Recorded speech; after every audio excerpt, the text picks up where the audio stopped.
Bentar lagi saja paling bergabung. Oke. Baik, kalau gitu silakan dibuka materi ini, Risma. Udah dibuka. Baik, Akhi Andres, marhaba ya Akhi Andres. Marhaba, marhaba Ustazah. Kaifa Kaifa haluk? Khair, alhamdulillah. Wa anta, kaifa haluk ya akhi? Alhamdulillah Nabi khair Ustazah. Tentu. Baik, dibuka materi yang ini. Mudhof ilaih.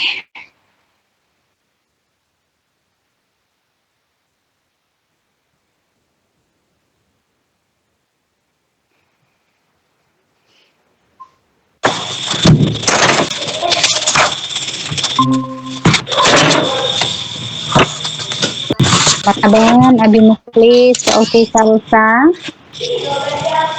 Assalamualaikum. Waalaikumsalam. Uti Salsa hadiroh, Uti Salsa. Ini Uti Salsa kok keluar masuk ya dari kemarin ya. Kayaknya jaringannya. Uti Salsa sudah bisa hadir, Uti Salsa? Nah, mestinya.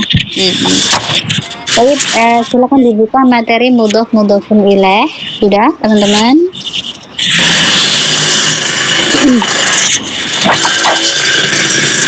Jadi mudhof ilaih ini adalah kata majemuk kalau dalam bahasa Indonesia. Misalkan ada sapu, kemudian ada tangan. Sapu kan artinya ya sapu ya, alat sapu, kemudian tangan ya berarti anggota tangan. Nah, kalau digabung menjadi apa? Sapu, tangan. Menjadi sebuah alat yang berbeda. Kan awalnya sapu sendiri, tangan juga sendiri, tapi ketika digabung menjadi sebuah alat yang berbeda, yaitu sapu tangan. Nah, itu namanya kata majemuk dalam bahasa Indonesia. Dalam bahasa Arab juga ada teman-teman yang disebut dengan mudhofun ilaih atau disebut dengan idhofah. Jadi idhofah ini nanti dia itu ada lafaz sebagai mudhof dan ada lafaz sebagai mudhofun ilaih. Misalkan tadi contohnya sapu tangan tadi ya, sapu tangan.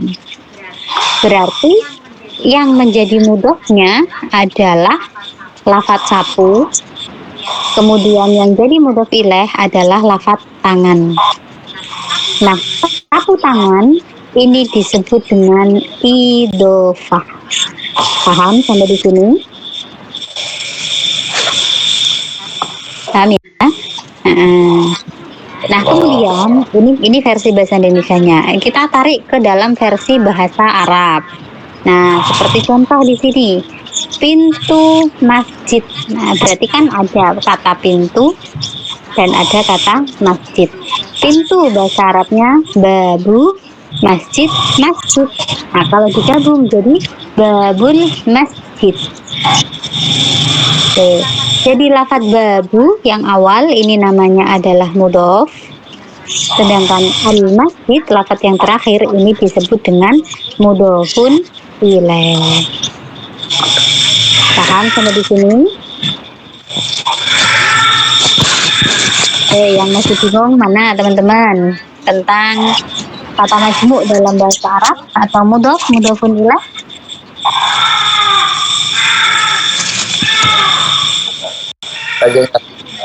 Gimana Fi Andres? Maksud ya? Dikit-dikit belajar insya Allah. Sekarang coba yuk masing-masing buat contoh. Pokoknya mudhof ilaih ini kata benda dengan kata benda atau isim dengan isim ya. Misalkan kayak ini pintu masjid, pintu rumah, lampu kamar dan banyak lagi. Ini kan dua benda yang jadi satu lafaz. Coba yuk dari Ukhti Salsa dulu. Contohnya apa Ukhti Salsa?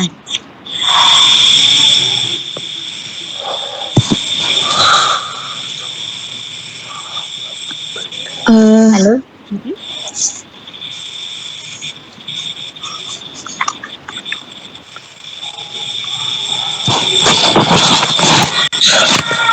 Gimana? Misbahul ghurfah Ustazah. Bisa. Misbahul apa? Ghurfah. Paham. Berarti artinya apa? Lampu kamar. Lampu kamar atau lampunya kamar. Nah, ini kalau diterjemahkan bisa mengandung maknanya, itu bisa. Misbahul ghurfah, lampunya kamar. Oh, berarti kan lampunya ada untuk penerangan di kamar kayak gitu. Tayyib, Ahsan. Cuma coba Ukti Risma, contohnya Ukti Risma. Contohnya itu jendela rumah. Boleh. Jadi apa? Nafizatu baitun. Nafizatul bait. Dibaca kasrah ya baitnya. Baiti. Namsa Sama kayak contohnya ini masjidi kan bacanya ya. Cuma Akhi Andres. Ya, kalau ketua kelas Iya Bang. Rois Al-Fasli bukan? Iya, sahih, Roisul Fasl. Nah, ini juga termasuk mudhof ilaih ya. Kepala dan kelas yang ini. Sahih, ahsantum. Cuma Abi Mukhlis contohnya?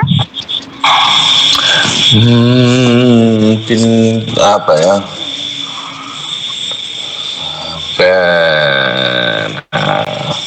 Apa aku pilih? Kaos kaki enggak ya? Kaos kaki? Enggak termasuk itu. Karena ada syaratnya sendiri kaos kaki. Halaman rumah. Boleh, halaman rumah. Jadi Halaman rumah apa ya? halaman Sahatul bait. Iya. Sahatul bait. Sahatul bait. Ahsantum. Nah, ini juga termasuk ya halaman rumah. Nah, ini termasuk idhofah juga. Nah, sudah mafhum ya? Kurang lebih seperti itulah nanti ya.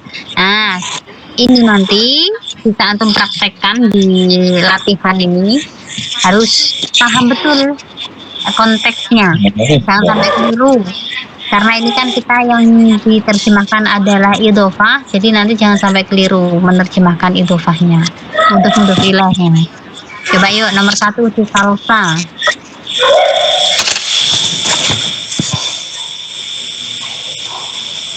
Pintu rumah.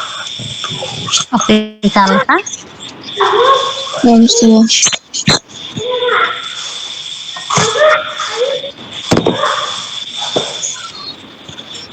Pintu rumah. Pintu rumah itu rusak. Jadi Ya.